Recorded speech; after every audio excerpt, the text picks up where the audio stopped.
Bulevardi Osman më kujtonte një shkrim që kisha shkruar para një 15 vjetësh për Edi Ramën. Ishte koha kur ky kryetar bashkie kishte ndërmarrë një transformim rrënjësor të konstruksioneve të Tiranës dhe bëra këtë shkrim sepse kishte një analogji shumë interesante midis baronit Hausmann dhe Edi Ramës. Edhe bëra një shkrim të titulluar Baroni Hausmann zbarkon në Tiranë. Në fakt, baroni Hausmann ka jetuar në mesin e shekullit 19, ishte prefekti i Parisit, ishte një njeri mjaft inteligjent, një njeri që kishte shumë shije artistike dhe që ai ndërmori ato që do të linte edhe sot e kësaj dite, krijimin e një Parisi të magjishëm. Ishte pikërisht ai që atë Paris të kohës së revolucioneve, të barikadave, të shtëpive të vjetra, të rrugëve që mbylleshin atje, ai krijoi një Paris tjetër, hapi bulevardet dhe krijoi një lloj moderniteti që sot, domethënë, të gjithë habiten me këtë. Dhe ishte një koincidencë sepse Edi Rama pikërisht vjen në bulevardin Hausmann të prezantojë pikërisht ato punime, ato vizatime me ngjyra, bardhëzi, të cilat ai ka krijuar në kohën që ka qenë kryetar bashkie. Dhe shumë interesant fakti sepse ky njeri i cili u akuzua shumë nga opozita në atë kohë, ose që ndeshi sigurisht një lloj reaksioni edhe nga vetë krau i tij, ky njeri domethënë me atë këmbgulin e tij arriti domethënë të krijonte një fytyrë të re të Tiranës.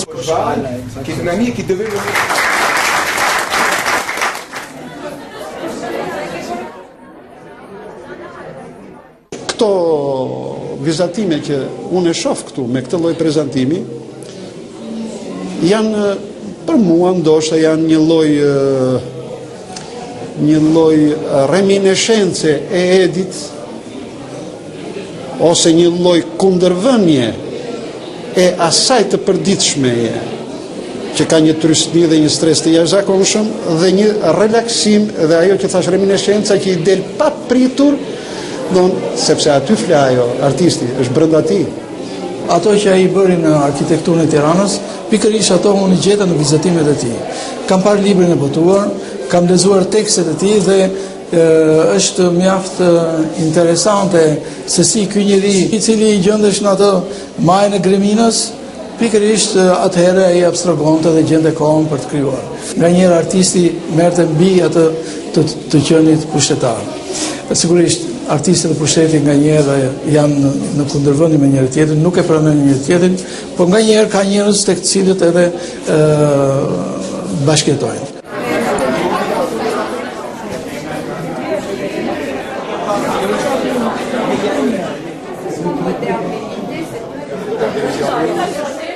Ai është një artist i madh. Nëse s'do ishte një kryeministër i madh, siç është sot, do ishte një artist i madh dhe një nga figurat qendrore, kryesore të artit figurativ shqiptar.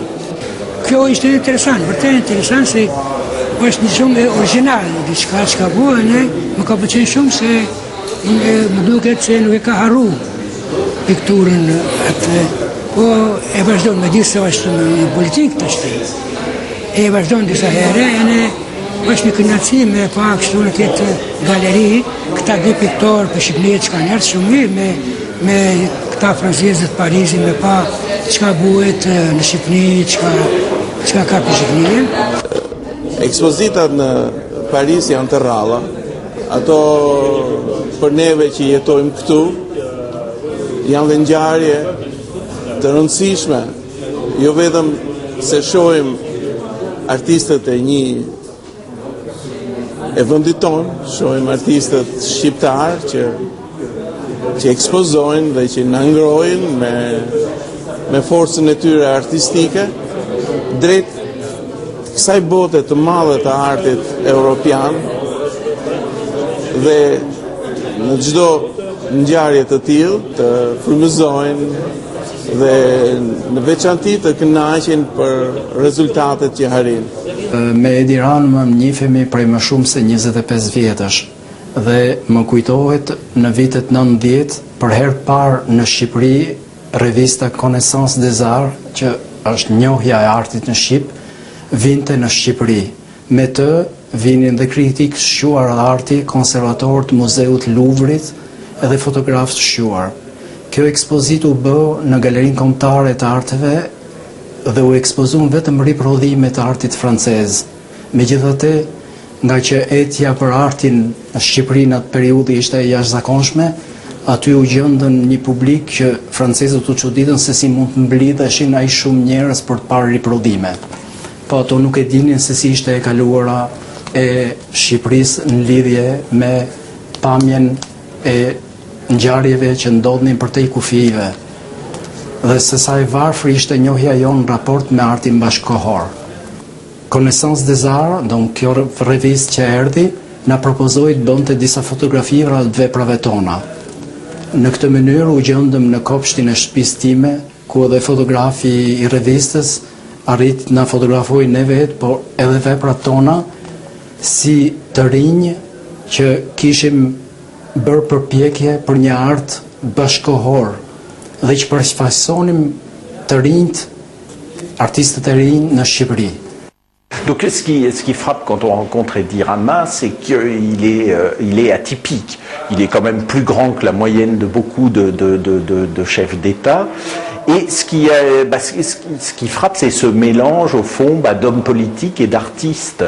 Quand on arrive, on a fait un entretien avec Edi Rama, c'était dans la très belle salle des cartes au siège du gouvernement, qui a été refait un peu c'était une de ses, quand il est arrivé là, c'est des choses qu'il a faites. Et là, tout à coup, on sent, voilà, qu'il a une envie comme ça de refaire un peu, de mélanger art et politique, quoi. Alors, je sais pas si c'est facile à faire, mais ça, l'avenir le dira.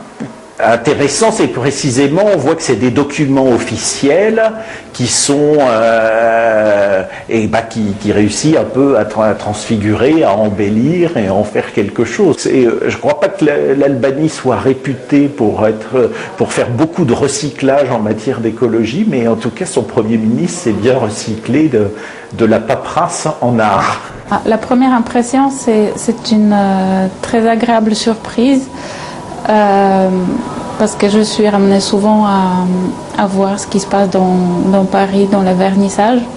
Donc cette première impression, c'est la surprise d'un très bon niveau artistique, de deux artistes. Même si je connais le travail de Bouillard, j'avais déjà vu la série de dessins qui est, je crois, beaucoup plus grande que ce qui est exposé ici. Donc j'ai une admiration pour son côté travailleur. Et peut-être en particulier justement pour cette série où il a multiplié les dessins, où chaque dessin est différent et on peut les regarder, voir et revoir et on ne peut qu'admirer le travail. Le dessin d'Edi Rama, c'est une deuxième surprise, c'est une découverte, donc c'est des choses que je découvre ce soir. Et très sincèrement, je dois dire que je suis en admiration. Je trouve ça courageux et inventif aussi, les dessins, j'aime beaucoup. Donc, je suis enchantée d'avoir eu l'occasion de voir cette exposition avec ces deux illustres peintres et que j'ai vraiment trouvé très, très intéressante. D'une part, les travaux de Monsieur Rama qui témoignent d'une grande inventivité et d'un grand humour, d'utiliser les papiers officiels comme support pour des dessins très, très polychromes et très vifs. J'ai rencontré Edi Rama à Tirana, bien sûr, mais également à Paris. J'ai rencontré l'homme politique, le Premier ministre, le responsable du Parti socialiste, mais je ne connaissais pas l'artiste. Et donc j'étais très curieux, très intéressé de découvrir son art, son œuvre, son coup de patte. Et je veux dire que ça m'a plu. Voilà, j'ai trouvé ça très, très original, très personnel. Peindre, dessiner sur des documents authentiques, des lettres, des comptes rendus, des notes manuscrites. Je trouvais ça très, très fort et je veux dire que c'est une belle exposition, une belle vitrine de l'art et de la culture albanaise. Alors, je parle des diramas, mais je ne veux pas oublier non plus l'autre artiste qui se prénomme, je n'arrive pas à prononcer son nom, Buya Lucha,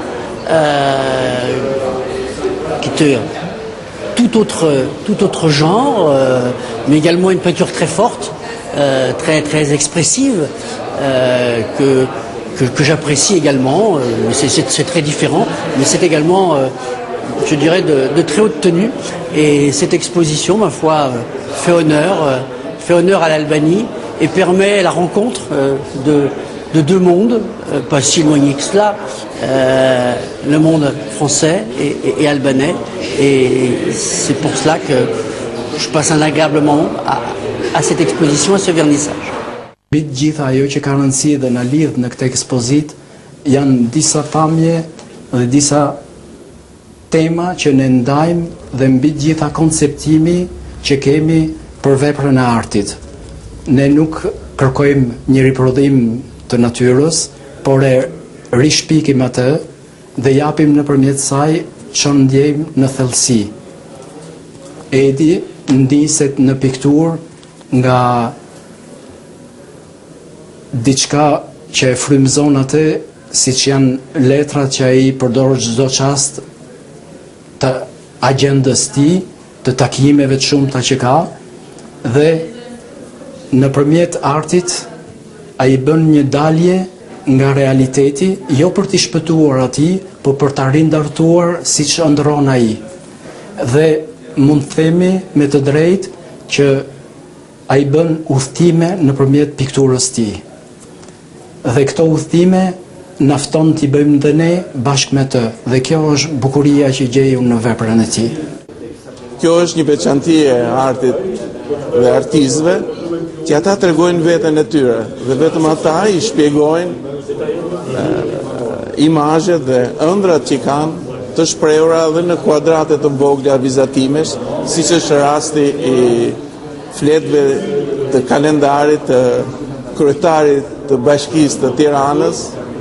Do you think of them as doodles or do you think of them as drawings? The only thing I know is that they are like part of my working time. It's about working, and it's like something inside me that is trying to escape the working frame.